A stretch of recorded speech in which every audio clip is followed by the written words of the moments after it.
You guys ready to rock and roll? This is not a super long presentation today, but I think it's super important. You know, believe it or not, most real estate agents, when they're asked by a buyer what their future taxes are going to be, property taxes, they can't tell them. Believe it or not, they cannot tell them, especially if it has, because most of them around here in Orange County are going to have bonds. Many of them will have Mello-Roos, and so they don't have a clue. Can you imagine being a buyer asking your realtor what your payment's going to be, and he can't tell you even after you bought a property? Your second biggest cost after your mortgage payment is generally your property taxes, and you can't even tell them what it is. So that's what today is all about. When we're done today, you're going to know everything about property taxes there is to know. And if you don't know, then go back. Within a couple weeks, it'll be on 805 Academy, and you can watch this, again and again if you need to. But it's pretty easy to pick up, I think, first go around. So there's 4 names, okay, that have a lot to do with our property taxes. Anybody know what they are? Just like the second Mello-Roos. Mello-Roos, okay. Mello and Roos, okay. Mello and Roos, who were they? Those were the guys that started the property tax for new development. The two. That's two right. people. Henry Mello, Yeah, who I is don't a remember state their senator, first names. okay, and Assemblyman Mike Roos. Yeah. So that's Mello-Roos. Now there's 2 other names that came before that. Mello-Roos came in 92. There's another one that came in 78. Anyone know those 2 names, Terry? Jarvis Gann. That's right, Jarvis Gann. Jarvis Gann. So Paul Gann, he's a California senator, and then we also had a political activist, conservative activist named Howard Jarvis, who was also there. Great big guy, had these crazy ads on there. So those are the names that have a lot to do with our taxes today. So let's kind of start. First of all, Propositions 13, which really is the rules for our taxes today, was reconstructed in 1978, and it was not only voted on by the voters, it was affirmed by the Supreme Court of California. So all the way to the very top, meant to be legal, can't be attacked, can't be changed unless you have a 2/3 vote of the people in that tax district. So it's going to be really hard to be changed. It's been attacked over the years. They've tried to change it. Rarely can anyone change a tax in even one of those small areas. There's been a couple times to where in small areas they voted on school bonds or something like that, but for the most part that Prop 13 has met the test of time. Now, here's what happened prior to 1978 from Ed's point of view. The government would decide how much money they needed from property taxes, and then they would add up all the assessments they had, because your house was assessed every year, and they'd say, this is how much money we need, and then they do the division, and then they tell you how much in a percentage you need to pay. And it was pretty commonly 2%. It could be even close to 3%. So look at property taxes today. If you have just the basic levy, it's 1%. It could be 2 or 3 times higher had we been under the same standard as what we had prior to 1978. Now, when they talked about that in 1978, I still remember all of the rhetoric going on, that our parks would be closed, our streets would be not taken care of, and all these things would change. And yet, the truth of it is I didn't see anything change. I mean, maybe they had to cut the grass in the park every 2 weeks instead of every week. I don't know. But looking back, living in Orange County, long before 1978, I saw no change in services after Prop 13, and yet the property tax was cut in less than half. So that gives you an idea. Now, also part of that Prop 13 was your assessment cannot be increased by more than 2% per year. So that means that if you have a property, okay, that is, you buy at $1 million, that can only go up 2% next year, and then 2% the next year, and the following year. So there can't be runaway inflation, because one of the problems we had with property taxes in the 70s is when prices are going up 10% a year, every time the property values went up 10%, you were thinking, I'm not going to sell, oh my gosh, there goes the property tax again. I'm going to really get hit. So you're getting two ways. They kept changing the percentage and making it higher, number one. And number two, your assessment went higher, and so your taxes could be pretty extreme. So right now, we've got a lot of protection. And one of the great things about home ownership is you put a mortgage on a home. Most all the loans today are fixed rate loans. That's fixed. You have a tax which can't go up more than 2%, not even inflationary in overall over most times. And then the only thing can go up a little bit, maybe your association dues or something like that. So that's the great thing about locking it in. And that's why things that may look unaffordable to a buyer today, or barely affordable, within a few years looks very affordable. So anyway, that kind of gives you an idea of where our tax came from, Prop 13, 1978. So let's talk about Mello-Roos. So here is one of the things they did have kind of a gap in that Prop 13 that really wasn't working, and that was down in Orange County, we still had new construction going on. And we had a lot of areas where maybe new construction would take place, like maybe even Bennett Ranch, or not Bennett Ranch, but Baker Ranch in Lake Forest. You notice that Baker Ranch, though, they didn't have a lot of Mello-Roos because the builders paid it, but they also didn't have a lot of Mello-Roos because they were in an area that was already developed. So Mello-Roos came in 1982, and that they could, if an area voted for this Mello-Roos tax, okay, then they could then charge that Mello-Roos tax to the homeowners in the form of property tax. Now, what that's really for is new infrastructure. So imagine that if you go to a new area that's totally undeveloped, like Rancho Mission Viejo, for instance, and you need to put together fire departments and schools and streets and all these things, and widen Ortega Highway, to do all that, that costs money. Well, the property taxes under Prop 13 appears to be enough to keep everything going that we have, but it doesn't really pay for new infrastructure. So Mello-Roos was the way that the builders or the buyers of these new areas could now pay for that infrastructure. And they were divided up into community facility districts. You might notice on the tax bills, they'll say CFD, that stands for the community facilities districts. And those areas will have Mello-Roos. Most Mello-Roos are around 30 years, some are 20 or 25. You notice that a lot of the ones in Santa Margarita now have expired and they're gone. But most of them have a limit on them, so they won't be forever. Although if you just bought in Rancho Mission Viejo, like Corey did, a 30-year Mello-Roos, he's gonna be, 68 years old by the time it's off. But again, so it's a long, long time. But that's the way they were able to get more tax money, to put that tax money together so that they could build infrastructure, okay? So that's kind of how it goes. Now, the builder, when they offer a home for sale, can do one of two things. They can take whatever that amount is and just write a check, okay? Or they can spread that out over time and have the new buyers pay for it. In most cases, they spread it out to the new buyer, but there have been cases where the builders have paid for it, and there's been other cases to where the builder might pay some of it to keep it down to a certain percentage, okay? But to give you an idea, Mello-Roos is for infrastructure, okay? Now, the Mello-Roos is not an ad valorem tax. Does anyone here know what ad valorem means? It's Latin for value added, right? Okay. So what were you gonna say? According to value. According to value, okay. Or a value added tax, pretty similar. So you're probably technically correct because I don't know Latin. I just know Latin words. So a value added tax. So in other words, according to the value or as the value is added to it. So in other words, there's a certain amount that you pay, and it's not based upon the house assessment itself.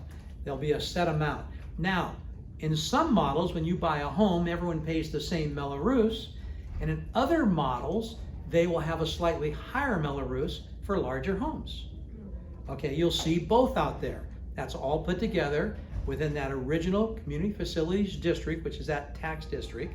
Then who votes on that? Well, generally, when, Tony Moiso, when he owns Rancho Mission Viejo, okay, or the O'Neill family, whoever they might be, they decide they own all that, so they control the vote. It's just one vote. They own all the land. They can raise the tax.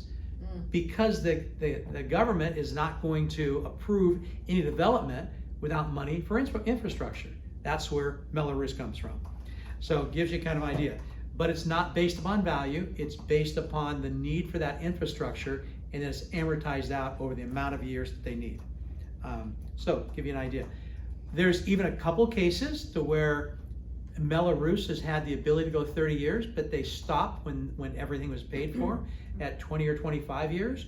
And even though they still could have added in those last few years, they did not. Don't look at that as the norm, but there are cases that I've seen of that, okay? And where we really find out about that Mello-Roos tax will be in our zone disclosures. They'll actually have what the Mello-Roos agreements are in there, and you can then read those, and the buyers can read those. So that's going to tell you what the term is and things like that, and what the payments will be, okay? So now let's get in a formula to determine how much your property taxes are going to be, okay? So your property taxes are basically going to be in California. There's the basic levy, and the basic levy is what? How much is it? 1%. So every home in California is under this, the basic levy, which means that whatever your assessed price is, and the assessed price in most cases will be what they paid for the home. By the way, that does not have to be that. The assessor can assess that property at whatever they want. Although, in almost all cases, the assessment will be exactly what the sales price is. However, I had a client who worked for the assessor's office many years ago, and he explained to me the way they do this is that when it comes in, they run the comparables in those areas and they look at other values, and as long as they seem to be within the value, they just stamp on the sales price. That becomes your assessment. I just saw a tax bill from Corey's home today. He bought in November at 1.4. He wanted to know if the supplemental tax bill he got was correct, so I looked at it for him. It was. And sure enough, his new assessment is exactly what he paid, and in most cases, it will be that way.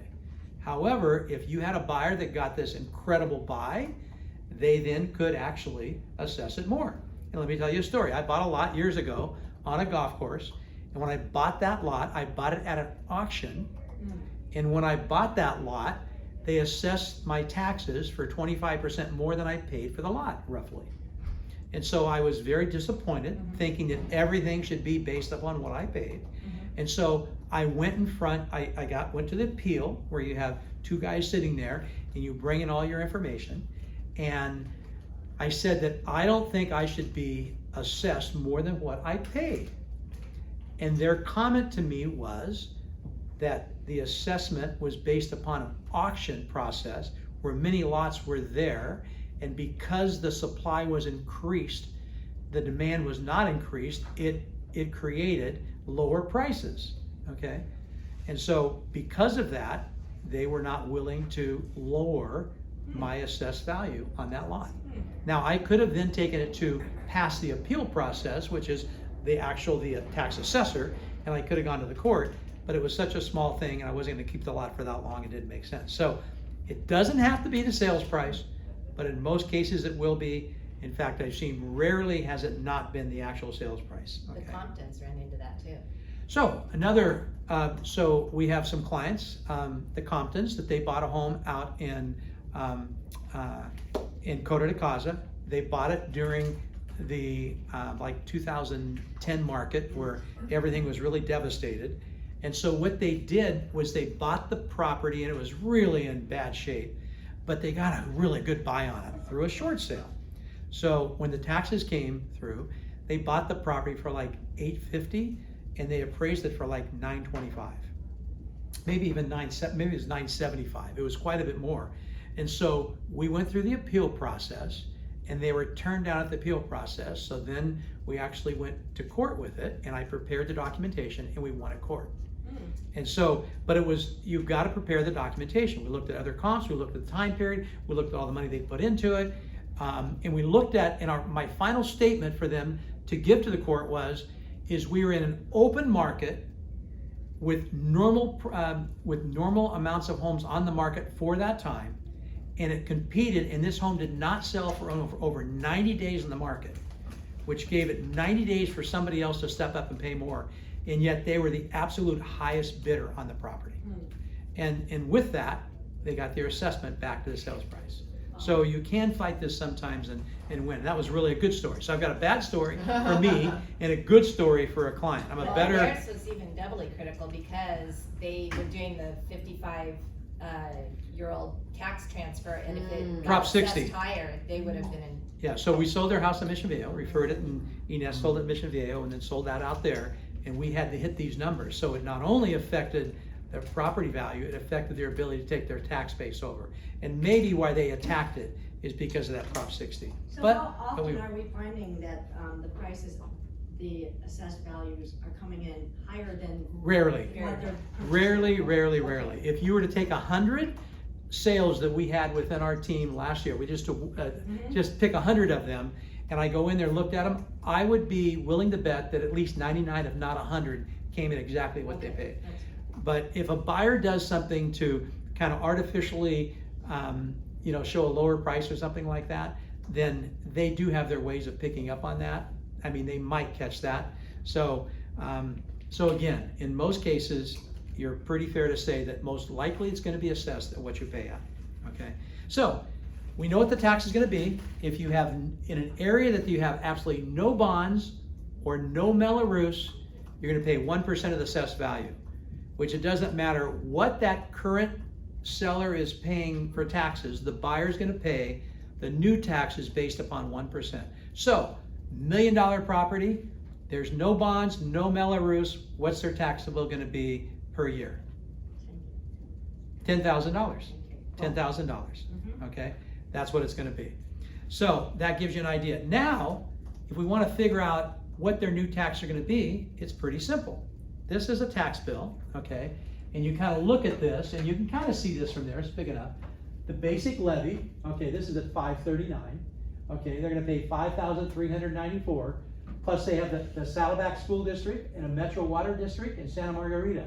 So they have some things on here that are $129, $1,880, and then they have a Mello-Roos on here, okay, which is $584.33. So that's going to be their tax. So if you want to know what the new tax for this buyer is going to be, okay, be pretty simple. I'm showing one that's $1 million. $1 million is $10,000. If they had a Saddleback School Board of $129, a water bond of $19, and Mello-Roos of $584, this is their total annual tax. Divided by 12 is their monthly. It's that simple. Only three things you need to look at: basic levy, any bonds, okay, and Mello-Roos. And once you have those, bingo, you got the taxes. It's that simple, and yet most agents don't know how to figure the taxes. So there it is, pretty simple as far as how to figure that out and how to get their taxes. Have any problems with this, please let me know. I'll be more than happy to help you with it. To look at that zone disclosure, or you can pull a property profile up or the prelim, look at what their current tax bill is, look at that zone disclosure to see what's going to be laid out as far as Mello-Roos, and you'll be okay. Now, if you take the Mello-Roos they're paying this year, okay, and you apply that the next year, you're going to be very close on what they're going to pay, but there could be an increase next year. So that's why instead of just looking at their tax bill currently, to be very accurate, you want to take what it's going to be next year. Because their assessment should be what they paid. You know that any bonds they have, these bonds, by the way, when you have bonds, they do not go up, they stay the same. Because they're a 30-year bond, it'd be like a 30-year payment, and they're $129 per month for all these years. That's why they're so little. $19, that one's been on there forever, okay? That was on there in 1978. Not sure how long it is, but it's probably on there for a while. Okay, any questions? Just about figuring out, yeah, Ruth? Can you jump back to the other screen? Yeah. Yeah, so where do we look on this? Oh, so the top? Yeah, you can look on there and you can see, on there where all the taxes are at. And they're gonna come over to the far right is gonna be how much they are. Basic levy, 5,349. The school district, 129. The water district is $18, and the Mello-Roos, the bond over there is 584.33. Oh, so where it says tax on the land, how do you know that's Mello-Roos? Just Okay, because it's tax on the land? don't confuse tax on the land. That's something different. Okay. Oh, sorry. They're only taxing that part of it, but they're Oh, I'm showing sorry, the it's the amount over bond. there. I see it. The amount is what you need to look at. Okay. Now, every assessment that you have is going to break down the land value and the property value, but don't worry about that. Okay. And first of all, they really don't have a clue. They're just using, they use formulas, but they're usually very inaccurate. they usually assess the property far more than what it should be and the land far less than what it should be. The reason our values are going up, does land appreciate or depreciate generally? Generally. Appreciate. Over long term, it appreciates. Does the property itself, the structure, appreciate or depreciate? Appreciate. It technically depreciates. Because if you just look at the house itself and you do nothing to it, True. Right. it's gonna atrophy over all these years and not look as good, right? And it'll be worth less. If not only just the construction itself and everything else, just being out of date and stuff like that. The reason our prices go up is because land values go up. Gotcha. Not because the property improvement went up. Now, property improvement can go up when you go in and you put $150,000 to remodel a house, then it goes up that way. Okay, next one is when are property taxes due? Okay, so there's something I learned, I think 40 plus years ago when I was taking my first real estate test, and it's called no darn fooling around. Okay, and that's helped me forever and ever, and hopefully it'll help you forever and ever. Because when property taxes are due, they make no sense whatsoever, but they are the same every year and they always have been. Okay, and it's no darn fooling around. So if you take the N, the no, your first assessment. Now remember, property taxes are not done in the calendar year; they're done on the what year? Fiscal year. Fiscal year. So the fiscal year is going to be July 1 through June 30th. Every year around October, we all get a property tax a bill, and that bill is going to be for our first installment, which is going to be due when? November 1st, the no. When's it going to be delinquent? December 10th, okay, that's the first installment. Now the second installment is going to be due February 1st, and then it's going to be delinquent April 10th. Now, this is what's really crazy about this. When I asked the question, this is kind of a trick question, do you pay property taxes in the rears or forwards? What's the answer? Both. Because when you make your first payment in November, that payment includes July 1 through December 30th. So you pay a little bit back and a whole lot back and a little bit forward. Then you make your next payment February 1st, delinquent obviously April 10th. Then you're paying a little bit back because that's January through June and a fair amount forward. So it's kind of crazy. There's probably a good reason why they set it up this way, but I don't know what it is. And I've never found anyone who does know. It's probably going to be, it would probably be harder to find this formula than the Koch formula. So how they came up with that. But again, no darn fooling around, just remember that. Now most people just think of taxes they're due December 10th and they're due April 10th, okay? Technically they're due sooner, but that's when they're delinquent, okay? That'd be kind of like saying, if you make your house payment, okay, it's due on, let's say, June 1st, but they give you 15 days without a late payment on it, okay? By the way, if you have your clients that are making their payments on the 14th of the month, they can still get dinged on their credit because they are late.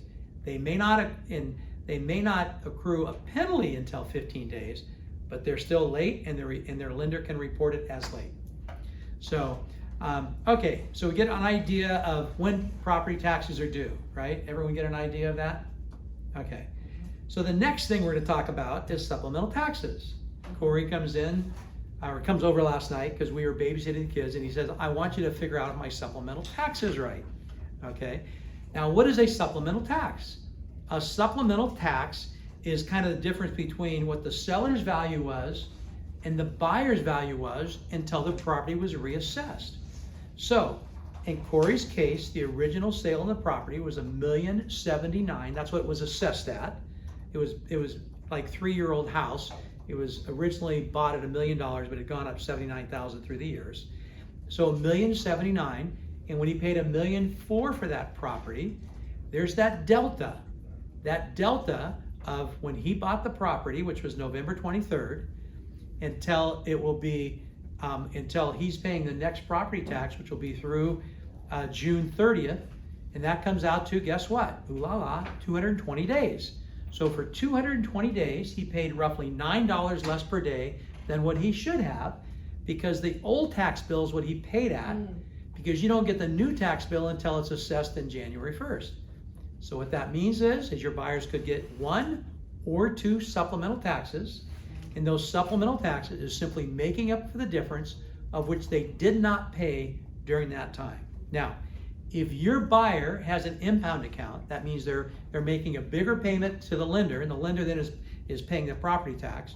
Generally, you'll have an impound account if you put less than 20% down. Generally, you will not if you have 20% or more down. So in Corey's case, he didn't have an impound account, so he couldn't go to the lender and say, by the way, lender, have you paid this for me? But by the way, lenders don't always pay impound accounts. Supplemental taxes through that impound account. They may not have had enough in for that. So they'll expect for you to pay the supplemental, and that's just to pay the regular property taxes. Now, get a little technical here, but a supplemental tax bill is not a secured tax bill. It's an unsecured tax bill, whereas a property tax is secured on the property. And let me explain why that is. The reason that is because when you originally buy a brand new home, that was not approved without having it fall under property taxes. So that's recorded on there, and that recording is prior to any loans or anything else. It's the number 1 recording on any home is property taxes. So once the house is now recorded, originally there'll be property taxes forever. It's secured against the property. So then you might ask, well, wait a minute, then how come that supplemental is not secured against the house? That supplemental runs with the buyer. And here's the reason why. You could actually take a property, this is pretty common, especially in the 2000, probably 10 to 15 range, is that people were buying properties and flipping them. So you could buy a property, flip it, okay, somebody else buys it, and if that tax bill was against the house itself instead of the borrower or the buyer, then the next buyer coming in, since that supplemental wouldn't have gone out on time, that buyer could be long gone and say, okay, you got to pay my supplemental, I'm long gone. Get it from in. So they don't secure the home. That's really against the buyer of the home, okay? More than what you need to know probably is supplemental taxes, but that's the reason it's an unsecured tax as opposed to a secured tax, okay? So remember, properties are reassessed every January of every year, and so your largest supplemental tax bill can come when you buy, January 2nd, okay? Because guess what? You don't get reassessed until the next year. However, if you were to buy on December 31st, you would have the least generally, okay? So gives you an idea. Now, one of the things that buyers, they have no clue. Corey's pretty sophisticated as a buyer goes. He's been, involved in real estate in one way or another, not as an agent, but in our family for a long time. But they're still confusing. But one of the things that we use, and you guys all know we have a form on the right team, which is the new home important dates. And that new home important dates, which I think everybody should be getting, I think every agent could get them, but they don't. On those new home important dates, it talks about, we let them know when their first payment is due, mortgage payment, when their first association payment is due, and then also when their taxes are due or if they're impounded. And then we also have a statement on the bottom of them that explains to them a little bit about supplemental taxes. So now you're telling them when your mortgage payment's due, your first one, when your property taxes are due, when your association is due, and that you're probably going to also get a supplemental tax. And you cover that with them at that point. So guess what? When they get that supplemental tax, Corey wasn't surprised he got it. He just wanted to make sure it was right, because it was an additional $1,800. Okay, so that was enough for him to say, hey, make sure this is right. And it was. Okay, so that gives you an idea of supplemental taxes. Okay, that any questions, well, we'll take questions at the end too. And we're getting close to the end here, but I want to talk about a couple more things. Proposition 19, passed by the voters in November, taking effect now. So it's all part of it is now taking effect. 2 main parts. And by the way, Prop 19 will create more listings. It already has, I believe. And in the future it will as well. There's 2 main parts. The first one is that anyone who's a victim of a wildfire, handicapped or 55 years or older, that sells their house and moves to another home in California, they may transfer their tax base or part of their tax base to their new home. Now remember Prop 60 or Prop 90. Prop 60 was for Orange County to Orange County. Prop 90 would have been from Orange County to another cooperating county in California. That you could transfer your tax base as long as you bought equal to or less than. They gave you this 5% variance in the first year or 10% in the second year, but for all practical purposes, if you sold the property $1 million, then you had to buy a property at $1 million, 50 or less, okay, in order to transfer that tax base. Now in Prop 19, you don't have to worry about the idea that you can't, transfer your tax base. You can, okay. However, they only allow you to transfer your tax base up to the amount of what you sold at, and then above and beyond that, you pay the new rate. But it's still a big deal. Let me kind of show you why. Okay. By the way, this can also be used 3 times. It replaces Prop 60 and 90, and the property sale must be within 2 years of each other, just like 60 and 90. You can buy first, okay, and then sell, or sell first and then buy. Either one, 2 years, what they call back and forth, okay? So that gives you kind of idea of Prop 19. So Prop 19 also has Part 2, okay? Part 2 affects kids that receive properties from parents or grandkids that receive properties from grandparents. Now, before Proposition 19 was passed, what would happen is that in the event that the property was passed down, they'd have a step-up basis, okay? They still have that, but then their properties wouldn't be reassessed because it would go from either grandparent to grandchild or parent to child.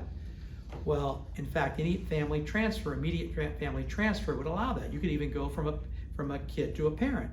Well, now what takes place is, unless that child or grandchild is going to live in that property as their primary residence, they will be reassessed. Now, I don't want to get in too much of all the details of this. There's actually still part of Prop 19 that is now really basically, because it's not completely clear in all areas of it, that there's areas of Prop 19 that will probably still be decided by the courts, or by the assessors and things like that.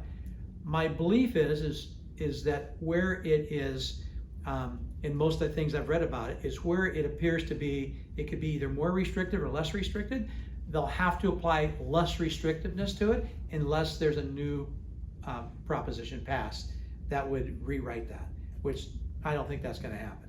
So anyway, that kind of gives you an idea, but here's what you need to know about this, that because we're not really dealing with that much, but let's say you're meeting with somebody who got the property. Let's say, for instance, their parents passed away and they gave their property to them.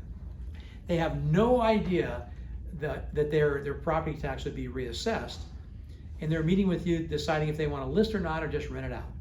I would strongly recommend that you have them meet with their accountant to talk about the tax consequences.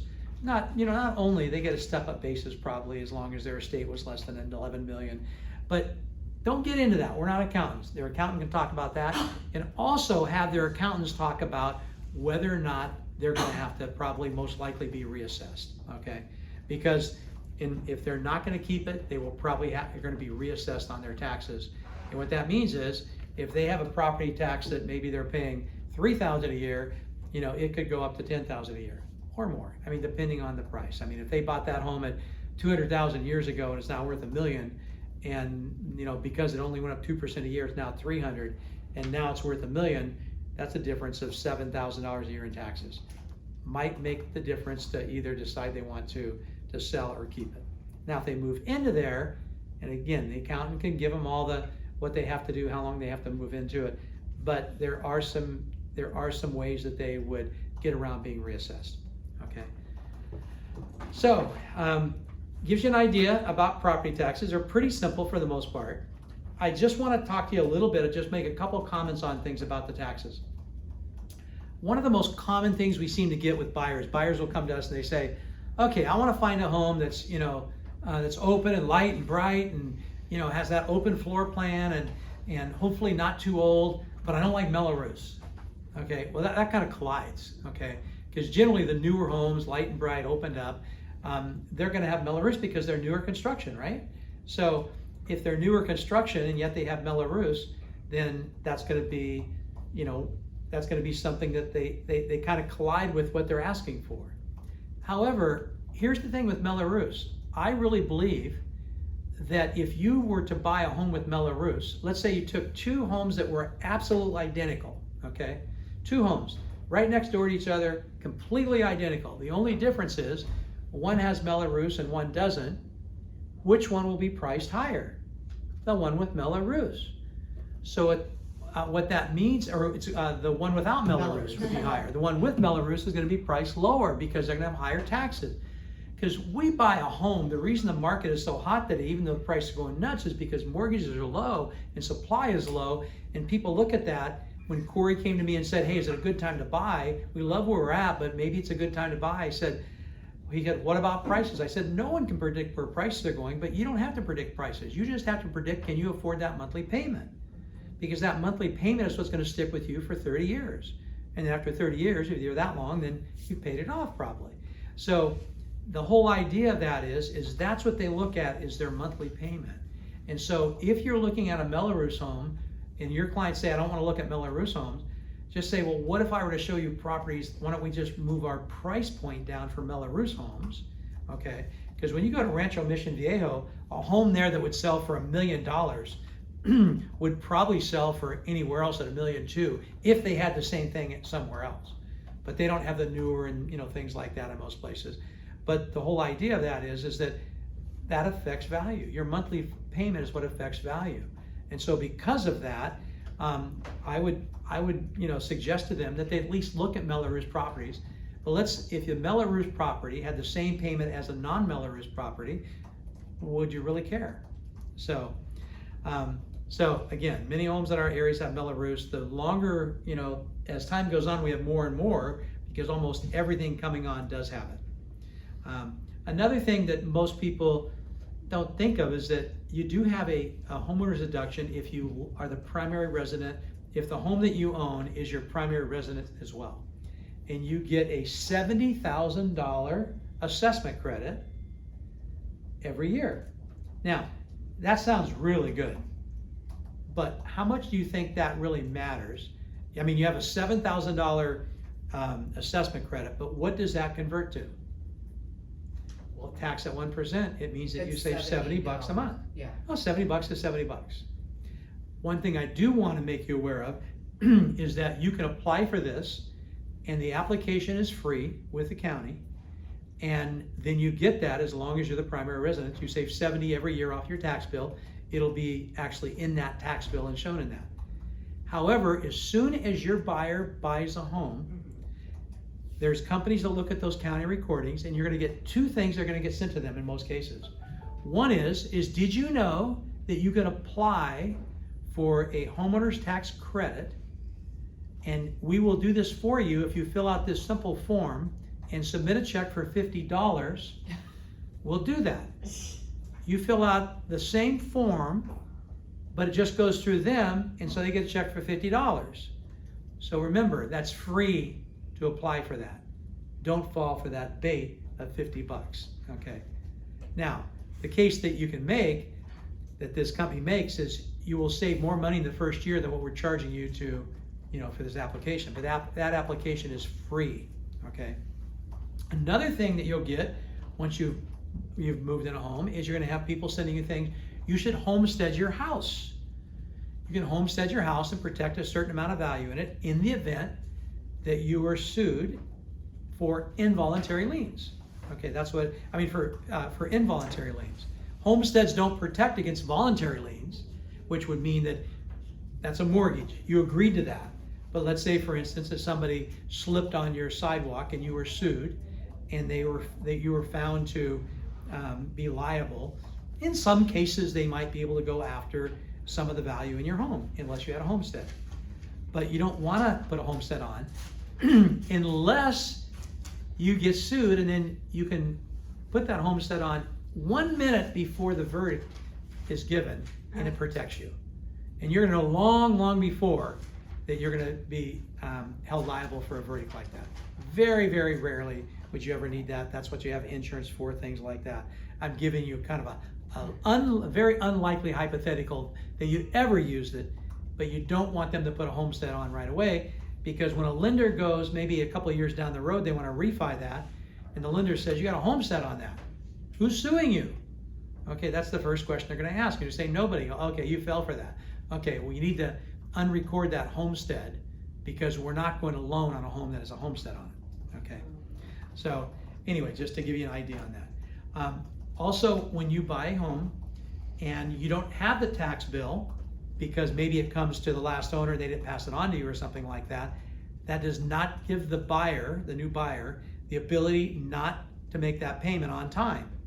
So if that tax bill is not passed on, given to the buyer, I always, on that sheet, we also have an area where you can go online and get a copy of the tax bill. Remember, you still own property taxes, even if you didn't have that property tax bill directly mailed to you. Because remember, it's only mailed out to whatever the owner is, comes out in October, what that owner was previous to that point.